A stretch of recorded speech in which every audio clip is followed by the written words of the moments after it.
Assalamualaikum warahmatullahi wabarakatuh. Perkenalkan, nama saya Liuka Anzela, NIM 20111290022 dari kelas 4A Prodi Tadris Bahasa Indonesia, dosen pengampu Heti Ospita MPD. Mata kuliah media pembelajaran. Baik, di sini saya akan sedikit menjelaskan tentang biografi.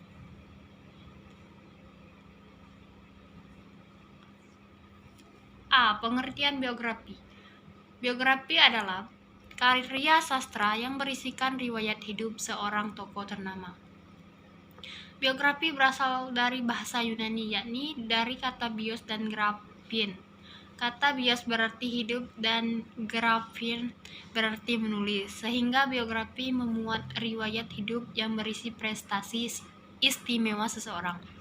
Dalam karya sastra, biografi merupakan salah satu prosa baru yang menceritakan tentang perjalanan hidup seseorang, mulai dari kecil hingga dewasa, bahkan sampai meninggal dunia. Selanjutnya B. Macam-macam biografi.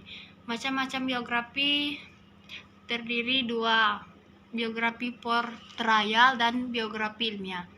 Pengertian biografi portrayal adalah biografi yang menunjukkan sosok tokoh. Sedangkan biografi ilmiah adalah biografi yang berisi sosok tokoh berdasarkan analisis dengan penggunaan konsep-konsep tertentu, sehingga membentuk sebuah keterangan sejarah. Teks biografi disusun oleh orang lain, bukan oleh diri sendiri.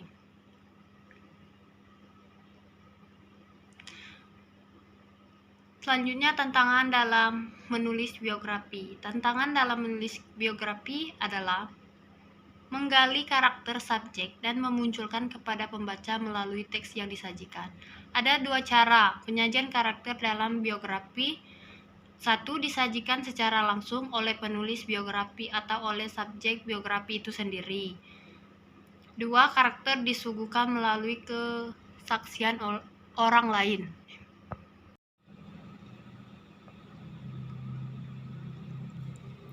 C. Ciri-ciri teks biografi.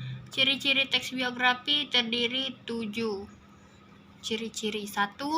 Memiliki isi kisah atau perjalanan hidup sesuai fakta pengalaman tokoh. 2. Ditulis dalam bentuk narasi. 3. Memiliki alur cerita. 4. Menceritakan peristiwa penting dari tokoh sehingga dapat dijadikan teladan bagi pembaca. Yang kelima, menekankan struktur orientasi, kejadian atau peristiwa penting dan reorientasi. Yang keenam, memiliki pola pengembangan teks kronologis. Yang terakhir, karakter tokoh dapat digambarkan secara langsung maupun tidak langsung. D. Struktur teks biografi.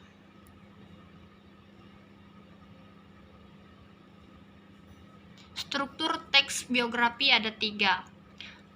1. Orientasi. 2. Peristiwa penting. 3. Reorientasi. Orientasi adalah memuat informasi umum sang tokoh, mulai dari nama, riwayat pendidikan, dan lain-lain. Sedangkan peristiwa penting adalah disusun secara kronologis atau urutan waktu kejadian. Peristiwa yang ditulis merupakan peristiwa utama atau yang paling berkesan di alami tokoh. Reorientasi berisi tanggapan, evaluatif, pernyataan, kesimpulan mengenai rangkaian peristiwa yang telah dijabarkan sebelumnya.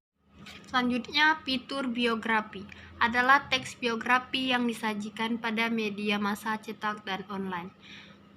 Struktur biografi sebagai berikut. 1. Headline atau judul berita berisi kata-kata penting yang menyampaikan subjek fitur biografi dan menggambarkan isi fitur biografi.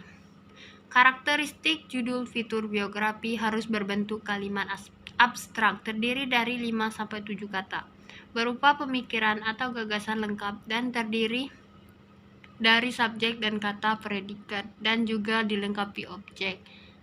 Kedua, lead fitur biografi meliputi beberapa hal, yaitu harus menulis bentuk fisik tetapi tidak orang terhina, menulis sikap seorang tokoh yang ditulis, menulis profesinya, menulis perjalanan hidup, menuliskan pandangan hidupnya dan menuliskan hobinya. Yang ketiga, body fitur biografi. Penulis harus mendeskripsikan tentang pendidikan, menulis tentang keluarga, kiat dan strategi sukses yang diraih, menulis hambatan ketika meraih sukses, dan menulis tokoh bagaimana kisah suksesnya. Kaidah kebahasaan yang biasa digunakan dalam menulis teks biografi, yaitu yang pertama, kaidah kebahasaan pertama dalam teks biografi yaitu kata ganti atau pronomina. Penggunaan kata ganti orang ketiga tunggal atau biasa disebut dengan pronomina ini biasanya dipakai secara bergantian dengan cara menyebutkan nama tokoh atau nama panggilan tokoh yang diangkat. Contoh dari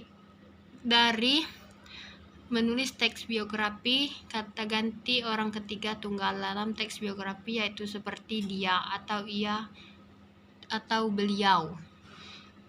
Kaidah kebahasaan yang kedua dalam teks biografi adalah kata kerja. Tindakan penggunaan kata kerja. Tindakan ini banyak digunakan untuk menjelaskan peristiwa atau tindakan yang dilakukan oleh tokoh yang diangkat.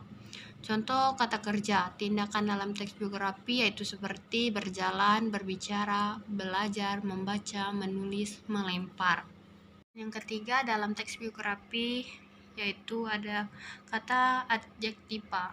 Penggunaan kata adjektiva banyak digunakan dalam teks biografi untuk memberikan informasi tentang sifat-sifat tokoh secara detail.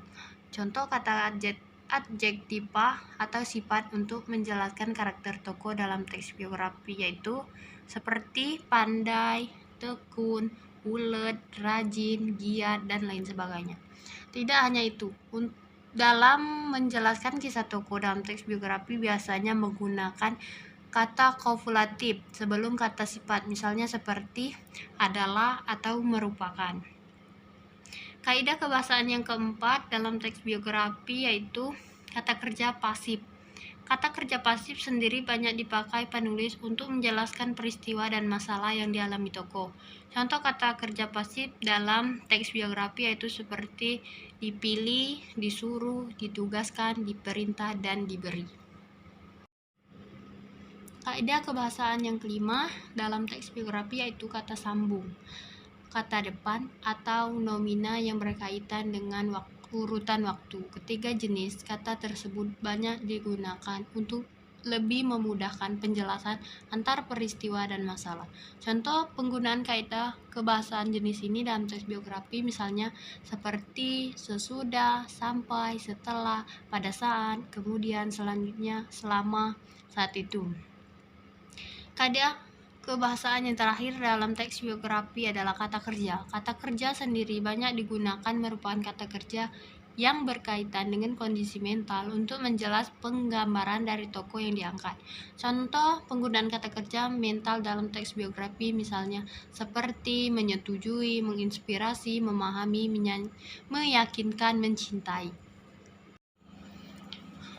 Manfaat biografi. Biasa mengenal tokoh lebih dekat. Manfaat teks biografi yang pertama, baik disadari ataupun tidak, kita akan lebih mengenal tokoh yang dituliskan. Ada pepatah yang mengatakan bahwa tak kenal maka tak sayang. Itulah salah satu manfaat dari penulisan teks biografi, di mana kita akan lebih kenal meski tidak pernah bertemu secara langsung. Selain itu, kita juga bisa belajar dari perjalanan hidup mereka serta perjuangan seorang tokoh yang menginspirasi. Yang kedua, belajar tentang keteladanan. Manfaat yang kedua dari teks biografi adalah kita akan belajar banyak hal mengenai keteladanan seorang tokoh.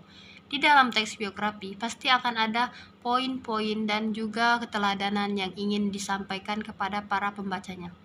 Misalnya saja tentang keteladanan dalam menghadapi masalah hidup dan menjadi seorang yang dihormati. Membangun sebuah motivasi ketika membaca teks biografi. Tanpa disadari, sebenarnya kita akan belajar banyak tentang motivasi. Misalnya saja motivasi untuk meraih mimpi, motivasi dalam menghadapi kehidupan, dan masih banyak lagi. Jika berbicara tentang motivasi, terdapat dua dorongan motivasi yaitu dorongan dari dalam diri sendiri dan di luar. Memahami keputusan tokoh dalam biografi. Dalam teks biografi, ada banyak sekali pesan dan gagasan dari tokoh yang digambarkan oleh penulis. Gagasan atau pesan yang dimunculkan penulis ini bisa jadi akan berbeda dengan pendapat yang kamu miliki. Dengan semakin banyak membaca teks biografi, maka kamu akan lebih toleran atau lebih terbuka dengan pendapat dari orang lain. Salah satunya tokoh dari teks biografi. Berpikir analitis. Manfaat yang diberikan ketika kamu membaca teks biografi adalah berpikir kritis dan analitis. Seperti yang sudah diungkapkan dalam banyak penelitian, bahwa membaca dapat membuat sel saraf menjadi terstimulasi, sehingga melakukan proses berpikir. Oleh karena itu, salah satu cara membaca yang baik adalah dengan membaca teks biografi. Selain itu, teks biografi tentang para pemikir banyak menyisipkan pemikiran-pemikiran penting dari tokoh. Sekian, terima kasih. Itulah penjelasan dari saya tentang materi biografi. Bila ada salah kata, saya mohon maaf. Kepada Allah saya mohon ampun. Saya akhiri. Wassalamualaikum warahmatullahi wabarakatuh. Terima kasih.